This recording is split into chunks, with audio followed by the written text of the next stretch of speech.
Bonjour à tous et bienvenue dans la semaine de l'écho, une émission consacrée cette semaine au réchauffement climatique. Cela fait 3 ans que les températures que nous connaissons franchissent des records. La fonte des glaces de l'Arctique est rapide, le niveau des océans augmente, menaçant les côtes de nombreux pays. Si la température ne se maintient pas au-dessous des 2 degrés, les conséquences sociales et économiques seront dramatiques. Les émissions de CO2 doivent atteindre un plafond maximal en 2020 et l'objectif d'une économie décarbonée devrait être atteint en 2050. Or, cette question est peu, voire pas, abordée pendant la campagne présidentielle et l'arrivée de Donald Trump, accompagné de climato-sceptiques, menace déjà la réalisation des accords de Paris et de Marrakech. Alors, une économie décarbonée, est-ce possible? On en parle tout de suite avec mes invités. Bonjour Sylvain Deforge, merci d'être avec nous, ancien directeur de l'agence France Trésor, également ancien directeur des risques de Veolia et administrateur du Shift Project, donc un think tank voué justement à l'économie décarbonée. Eva Sas, merci beaucoup d'être avec nous. Bonjour, député Europe Écologie Les Verts. Sylvain Deforge, je vais commencer par vous. Vous avez écrit une lettre au nom justement du Shift Project, ce think tank dédié à la transition énergétique. Vous avez écrit une lettre aux candidats à la présidentielle leur demandant justement s'ils étaient prêts à s'engager pour une économie décarbonée. Alors pourquoi maintenant et vous ont-ils répondu? Répondre, ils n'ont pas eu le temps. Ils n'ont pas eu le temps pour l'instant. Pas eu le temps. Bon, on espère évidemment qu'ils le feront et qu'ils le feront dès qu'ils en auront la liberté d'esprit et le loisir. Pourquoi maintenant? Si vous pouvez monter le graphe que j'avais proposé, Stéphanie, je crois qu'il y a une urgence, nous sommes tous d'accord. Nous sommes les émissions de carbone, depuis 3 ans en particulier, suivent un rythme beaucoup plus rapide que tout ce qui avait été considéré comme déjà extraordinairement dangereux il y a une dizaine d'années. On est très au-delà des estimations les plus pessimistes historiques. Et par exemple, quand vous dites que pourrait y avoir un objectif d'émission nette nulle en 2020, d'atteindre un plafond en 2020, même pas en rêve. Même pas en rêve. Donc ça a été un rêve, et c'est un très vieux rêve. C'est un rêve quand j'étais enfant. D'accord. C'est un rêve qui n'est plus actuel, et la courbe que vous peut-être montrer me permettra de le montrer. Oui, le rêve de 2 degrés me semble aussi malheureusement être un rêve. Ou exactement, l'absence des 2 degrés risque de multiplier des cauchemars de petite, de moyenne et de grande intensité. Qu'est-ce qui nous a réveillés dans le Shift, et plus généralement, qu'avons-nous fait? Et à l'évidence, l'élection de Donald Trump a été une espèce de coup de semonce. Et en ce qui me concerne, j'ai brutalement réalisé qu'effectivement, on était très très au-delà de tout ce qu'on pouvait prévoir il y a quelques années quand j'étais chez Veolia. Et donc à ce moment-là, le Shift a proposé un manifeste dont le texte est disponible sur le site qui apparaîtra peut-être à l'écran. Tout un chacun peut y aller. Et ce manifeste, dans notre esprit, doit être signé par des gens qui y peuvent quelque chose. Et nous visons les chefs d'entreprise, petites, grandes, les maires, parce que les maires sont vraiment des exécutifs qui peuvent tout à ce genre de choses aujourd'hui, demain et après-demain. Et c'est simplement un wake-up call. C'est une lettre, c'est une espèce de pétition qui s'adresse aux candidats à la présidence de la République aujourd'hui en France, peut-être demain aux candidats à la chancellerie en Allemagne, peut-être après-demain aux candidats à la présidence de la Commission dans la communauté européenne ou de ce qui restera alors d'Europe. On est bien sur un calendrier qui est extrêmement opérationnel de ce point de vue-là, en leur disant c'est un wake-up call. Et ça nous soucie, ça nous intéresse, ça nous préoccupe. De ce que vous allez nous donner vont dépendre des décisions immédiates. Je suis un patron de PME en province. Il faut que je sache quel est le budget de R&D et à quoi je l'affecte pour l'an de grâce 2017.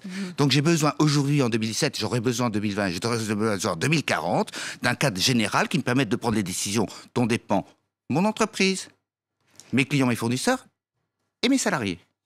C'est tout l'ensemble de l'économie qui est au risque de ce qui se passe là. Donc nous avons lancé ce manifeste, et ce qui nous a beaucoup étonnés, nous-mêmes, c'est le point auquel il y a une sensibilité très forte dans l'opinion publique. On a rencontré un rêve de directeur du marketing. Les contacts ont répondu à 60%. Dans les 60% de gens qu'on a contactés, plus de la moitié ont dit oui, on signe. C'est un rêve de directeur du marketing. Et donc, il y a une sensibilité très diffuse dans la population, à tous les niveaux, dans presque tous les secteurs, et par une espèce de magie du débat politique, c'est radicalement absent. Voilà. Du débat de la campagne électorale. Et ça sera radicalement absent, c'est vrai, du débat de la campagne électorale, que cette problématique du réchauffement climatique.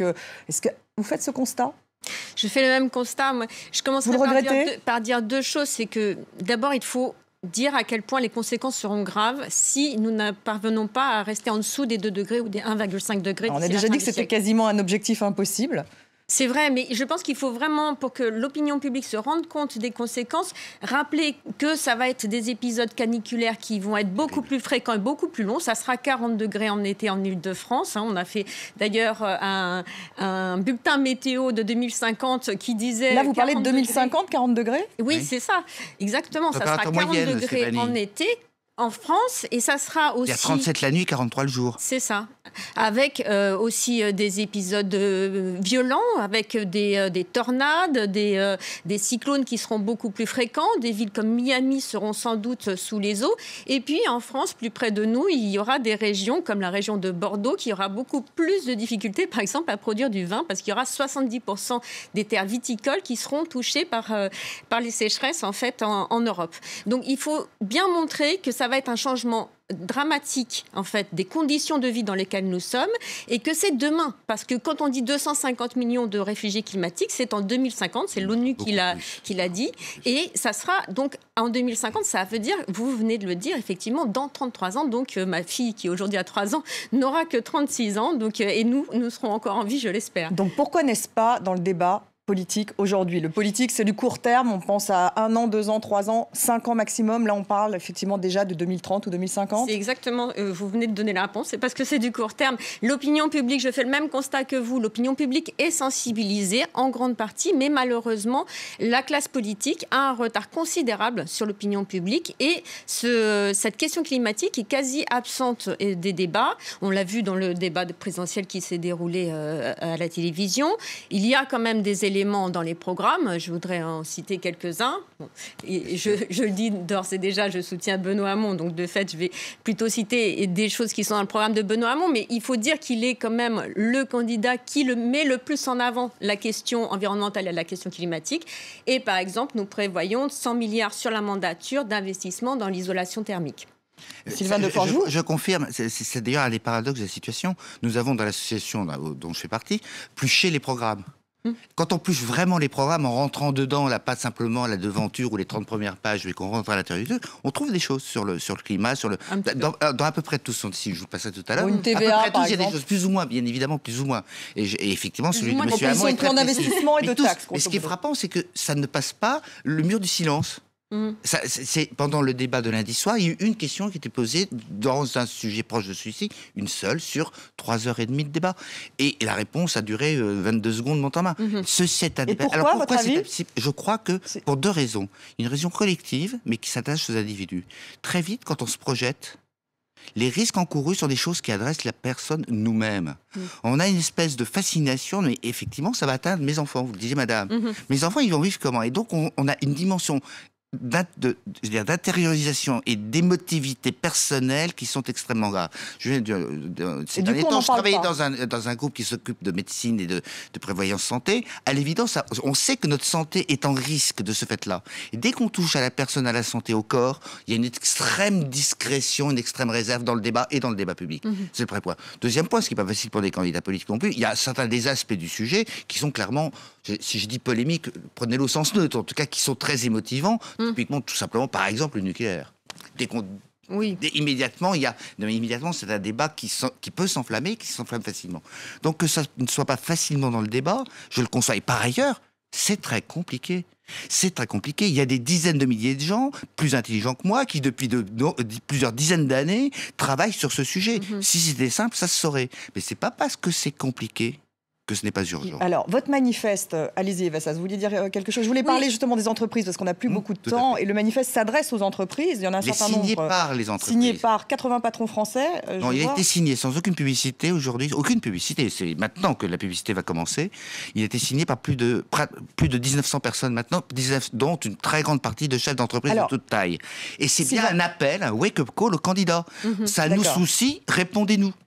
Alors Sylvain Deforge, une stratégie. C'est toujours pareil. Évidemment, il y a une suspicion à l'égard des entreprises qui sont un très gros émetteur. En l'occurrence, celles qui ont, je vois EDF, des gros émetteurs qui ont signé. Est-ce qu'on n'est pas dans du greenwashing? C'est quand même une question qu'on continue toujours à se poser. En quoi ont-elles intérêt? Je ne connais pas la situation de famille du président Lévy, mais je n'exclus pas qu'il ait des enfants, des petits enfants, en tout cas des petits neveux.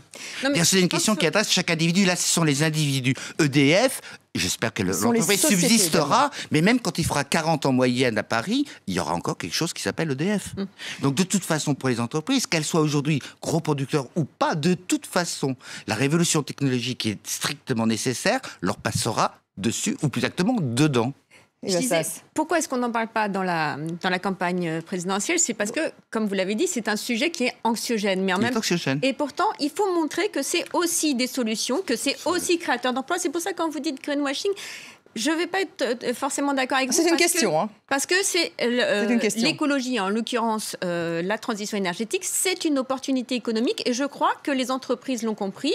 On cite souvent cette étude qui dit que la transition énergétique, c'est 330 000 emplois en 2030. Alors est-ce que c'est vrai cela? Bien sûr. Pour l'instant, oui. Non, parce que pour l'instant, on n'a pas véritablement le recul. Barack Obama avait dit ça aux États-Unis. Finalement, le nombre d'emplois autour de tout ce qui est vert n'a pas été forcément les chiffres annoncés. Mais je pense qu'on est devant une révolution, une vraie révolution au sens technologique presque, et probablement entre la transition énergétique et le numérique, on est en train de faire quelque chose qui sera d'ampleur à peu près équivalente à la première révolution technologique du milieu du 19e siècle.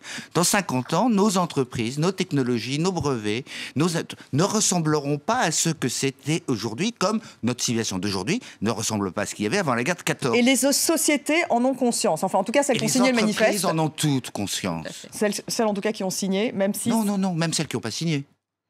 Nous avons eu des refus pour des raisons complexes dues à l'entreprise et à la complexité de l'affichage. C'est plus compliqué pour les sociétés pétrolières. Elles sont parfaitement conscientes. Oui, puis il y a les grandes entreprises, mais il y a aussi les PME. Je vous donne un exemple. Voilà, on en parlera dans la deuxième partie des PME, parce qu'on n'a plus le temps. Place au journal. On se retrouve dans la deuxième partie du débat.